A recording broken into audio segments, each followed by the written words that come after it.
Hi,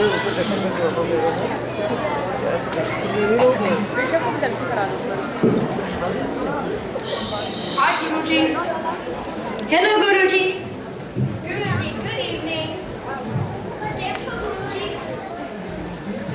ગુરુજી પ્રણામ. અરે બાળકો, શરીરમાં વિનય की સભ્યતા પર નથી. કેવી રીતે ગુરુ સામે બોલાય, કેવી રીતે બેસાય, કાંઈક તો શીખો. જો ટ્રિશને કેવી વિનય છે એટલે તેને જ્ઞાન પણ જલ્દી જલ્દી આવે છે. શું હવે બધા આવી રહે છે? હા, બોલ દે, તું તાર પપ્પા મમ્મીને પ્રણામ કરે છે કે નહીં? ગુરુજી, મેં ઘણી વાર વિચાર્યું મમ્મી પપ્પાને પ્રણામ કરવાનું, પણ એ જ મને પગે લાગે છે અને બોલે છે, મારા બાપ ઘણી વાર જા તો અમને શાંતિ મળશે.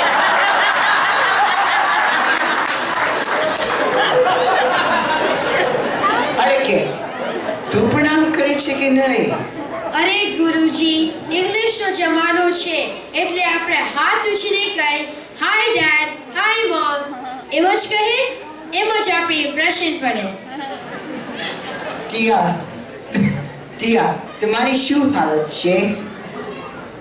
મને લગભગ 24 કલાક તો મમ્મી પપ્પાનું પ્રણામ કરવાનું યાદ હોય છે, પણ જેવા મમ્મી પપ્પા સામે આવે આ વાત તો સાફ ભૂલી જાઉં છું.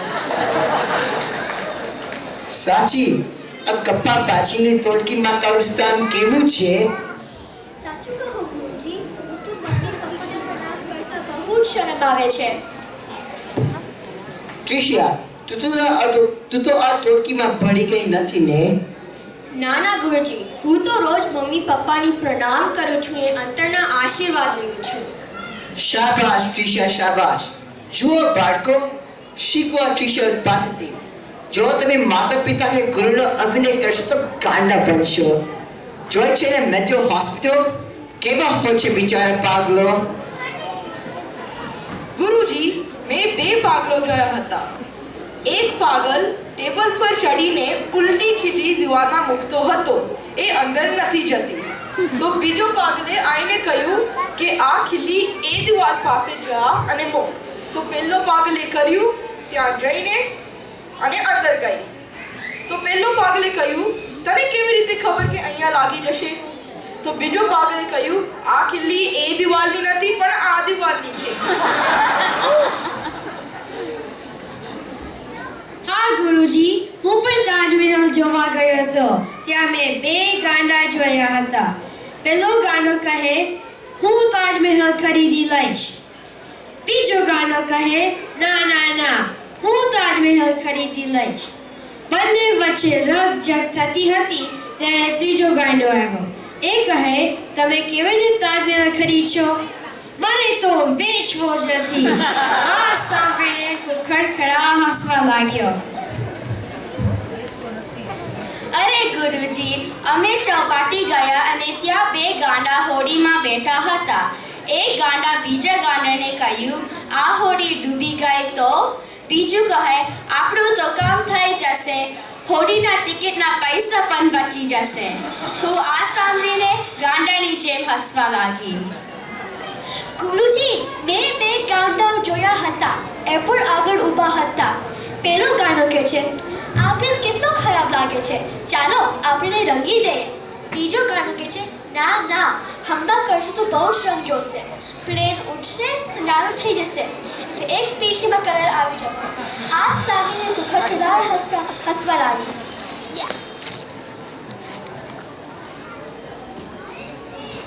એકવાર પોલીસ ગાંડાને પકડવા ગયા.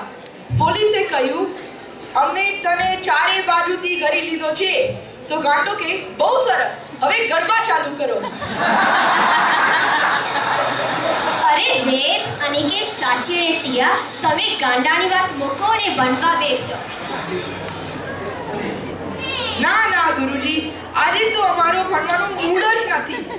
રોજ તમે અમને પ્રશ્ન પૂછો છો ને, આજે અમારે તમને પ્રશ્ન પૂછવા છે. હા હા ગુરુજી, આજે અમે તમારી પરીક્ષા કરવી છે. અરે તમારે શું ફરી ગયું છે? તે વળી ગુરુજીની પરીક્ષા કરવાની વાત કરો છો? અરે ત્રિષા, વચ્ચે બડબડ ના કર. ખબર છે અમને તું ગુરુજીની લાડકી છે, પણ આજે ગુરુજીની પ્રશ્ન પૂછવા જ છે. ભલે બાળકો, ખુશીથી પ્રશ્ન પૂછો. ગુરુજી, હું 2 પ્રશ્ન પૂછીશ. બહુ જ અઘરા છે. સાંભળીને જવાબ આપજો, નહીં તો ઇજ્જતના કાકરા થઈ જશે. પહેલો પ્રશ્ન, બધાને ગમે એવો વાર કયો? બીજો પ્રશ્ન, સૌથી મોટો વાર કયો? બધાને એક જ વાર ગમે છે અને એ છે જમણવાર. અને સૌથી મોટો વાર છે પરિવાર.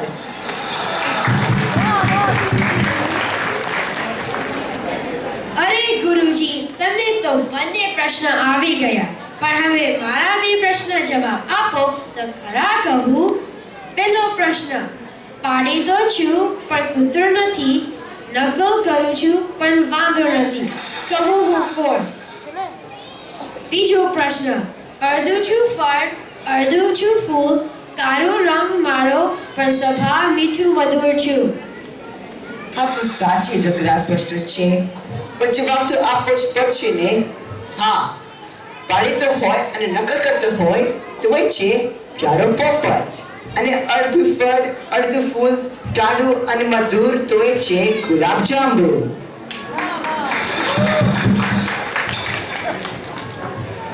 ગુરુજી, તમારું મગજ છે કે કમ્પ્યુટર?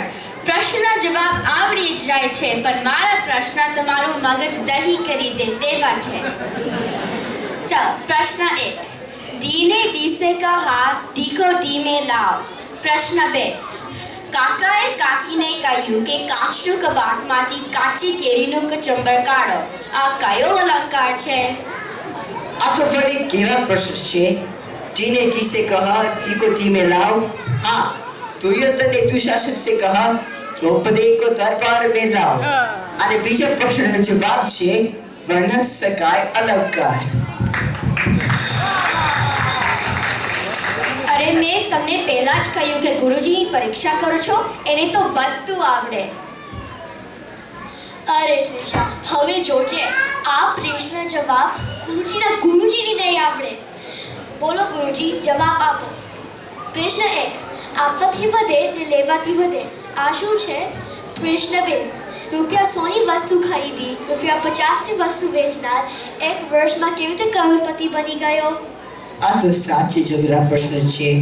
હા, આપવાથી પણ વધે અને લેવાથી પણ વધે તો એ છે જ્ઞાન અથવા વિદ્યા.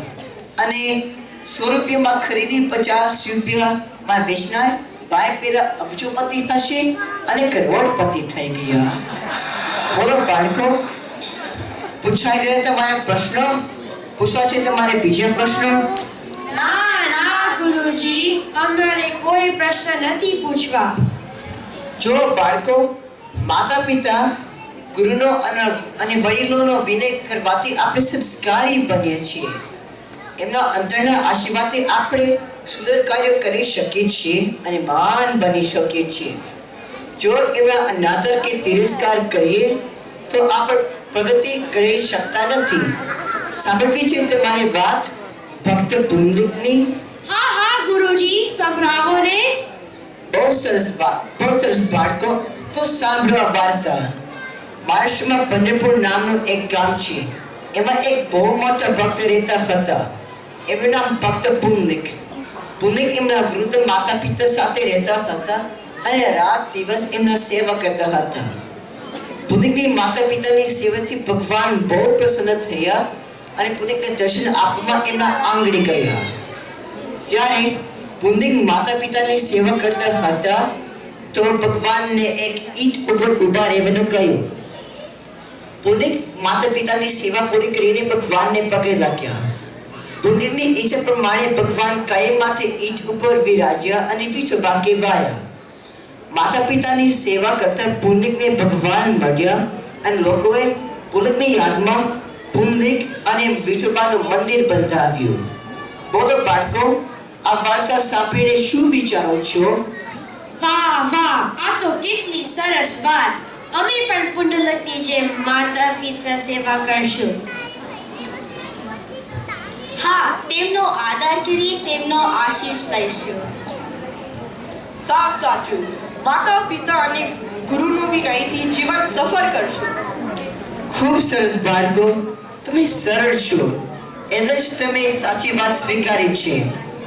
તમારું જીવન સદગુરુથી મહેકતું રહે. મારા તમને અંતરના આશીર્વાદ છે. બોલો બાળકો, વિદ્યા વિનયથી શોભે છે. વિદ્યા વિનયથી શોભે છે.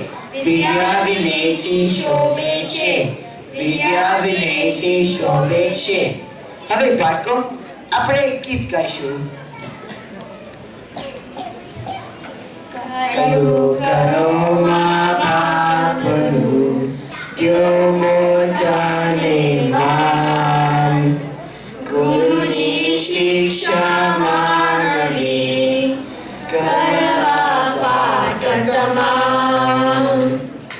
ભૂલો ભલે બીજું બધું મા બાપને ભૂલશો નહીં. અગણિત છે ઉપકાર એના, એ હવિસરશો નહીં. જય શ્રી કૃષ્ણ.